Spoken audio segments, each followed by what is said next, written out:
Shalom Bapak Ibu Saudara-saudari yang dikasihi dan mengasihi Tuhan. Kita bersyukur kalau hari ini Tuhan boleh memberkati kita, hingga kita boleh ada sebagaimana kita ada. Ini semua karena berkat dan kemurahan Tuhan.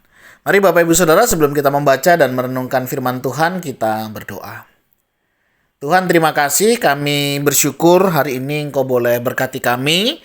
Kami boleh ada sebagaimana kami ada, ini karena berkat kemurahan-Mu. Terima kasih ya Tuhan, sebentar kami akan membaca dan merenungkan firman-Mu. Berfirmanlah dan biarlah kami mengerti apa yang menjadi kehendak-Mu di dalam hidup kami. Kami berdoa di dalam nama Tuhan Yesus Kristus. Haleluya.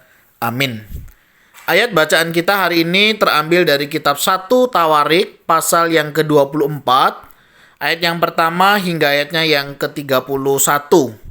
Yaitu tentang para imam dibagi dalam rombongan. Saya akan membacakan di ayatnya yang ke-19. Itulah jabatan mereka dalam menyelenggarakan ibadah setelah mereka masuk rumah Tuhan, sesuai dengan peraturan yang diberikan kepada mereka dengan perantaraan Harun, bapa leluhur mereka, seperti yang diperintahkan kepadanya oleh Tuhan Allah Israel. Amin. Demikianlah firman Tuhan, mari kita merenungkannya. Bapak Ibu Saudara-saudari yang dikasihi dan mengasihi Tuhan, berbicara tentang pelayanan ya. Kadang pelayanan itu unik gitu ya. Ada orang pengen melayani begitu ya, tetapi tidak bisa melayani. Ada orang bisa melayani tapi tidak punya kerinduan gitu ya. Tapi ada yang dua-duanya pengen melayani begitu ya dan punya kemauan untuk melayani ya dan juga diperlengkapi. Tetapi ada juga yang sebaliknya. Sebenarnya kalau kita berbicara tentang pelayanan, sebenarnya bagaimana ya? Gitu ya kira-kira. Nah, kalau kita berbicara tentang pelayanan Bapak Ibu Saudara ya, kalau kita melihat di dalam bagian ini misalnya ya, kita tahu sekali bahwa Allah itu memanggil orang di dalam pelayanan itu tidak sembarangan. Artinya kalau kita gitu ya dipercayakan untuk melayani, kita dipercayakan untuk mengerjakan pelayanan, artinya Tuhan melihat ada sesuatu di dalam diri kita.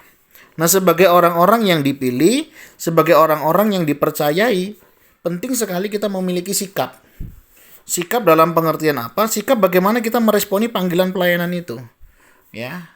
Ada orang yang memang menerima si pelayanan itu begitu ya. Tetapi dalam kehidupannya sering kali dia itu mengeluh ya. Selalu mengeluh tentang apa yang dipercayakan dalam pelayanan. Kenapa sih harus saya? Kan orang lain juga bisa. Kenapa harus saya? Ada yang seperti itu. Tetapi ada juga orang yang melayani menyadari dia orang yang dipilih oleh Tuhan. Dia melayani dengan sukacita. Nah, hal-hal yang demikian itu yang tentunya pelayanannya akan menjadi berkat begitu ya. Dalam satu buku yang saya baca ya, ada istilahnya keracunan rohani. Kenapa orang bisa keracunan rohani? Yaitu ketika misalnya gitu ya, di dalam pelayanan dia melayani tetapi tidak memiliki hubungan yang dekat dengan Tuhan. Hati-hati ya. Jangan karena kesibukan pelayanan membuat kita jadi lupa karena yang kita layani ini Tuhan gitu ya. Tapi kita tidak membangun hubungan dengan Tuhan. Hati-hati ya. Karena sebenarnya pelayanan itu ya salah satu sarana untuk kita bisa lebih dekat dengan Tuhan dan kita mengerti hatinya Tuhan. Jadi hati-hati dengan keracunan rohani. Yang kedua, selain orang yang melayani, kadang orang-orang yang melayani ini jadi kehilangan sukacita. Ya, padahal dia membawa berita sukacita, tapi dia bisa kehilangan sukacita. Itu racun yang kedua. Racun yang ketiga, orang yang melayani tetapi dia tidak memiliki hubungan yang dekat dengan Tuhan. Begitu. Ini juga bisa menjadi racun rohani.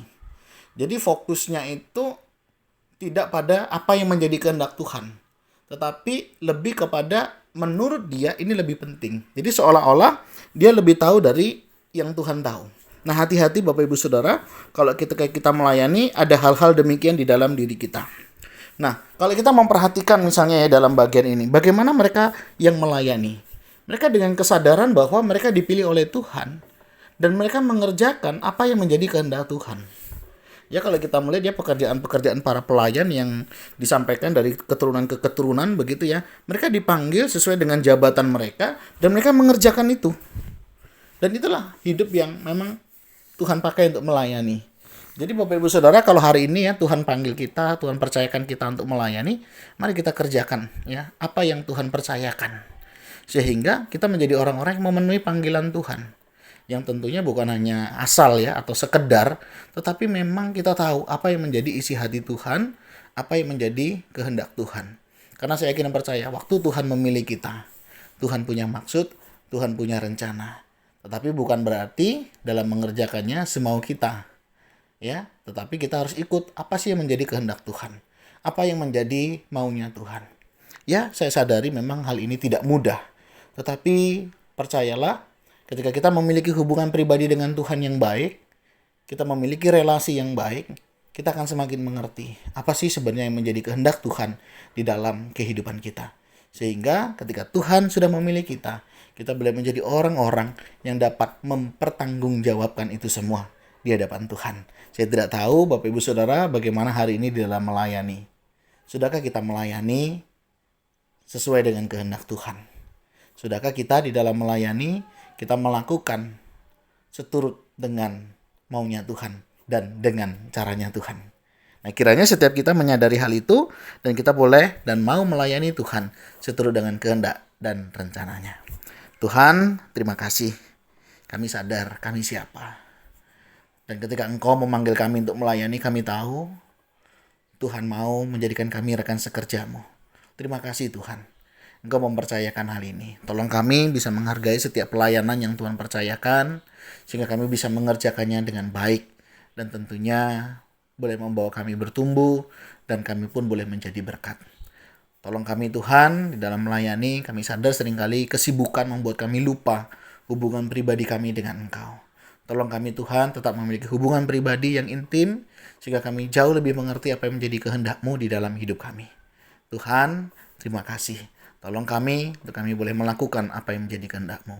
Berkati para pelayan, hamba-hamba Tuhan yang melayani, para aktivis yang memberikan diri untuk melayani, biar Engkau tetap menjaga hati untuk setiap kami boleh melayani seturut dengan kehendak-Mu. Berkati kami ya Tuhan. Ini doa seru kami mohonkan di dalam nama Tuhan Yesus Kristus. Haleluya. Amin. Bapak Ibu Saudara, demikianlah renungan kita hari ini. Kiranya setiap kita boleh meresponi panggilan pelayanan yang sudah Tuhan percayakan dan kita boleh pertanggungjawabkan di hadapannya. Tuhan Yesus memberkati kita sekalian. Shalom.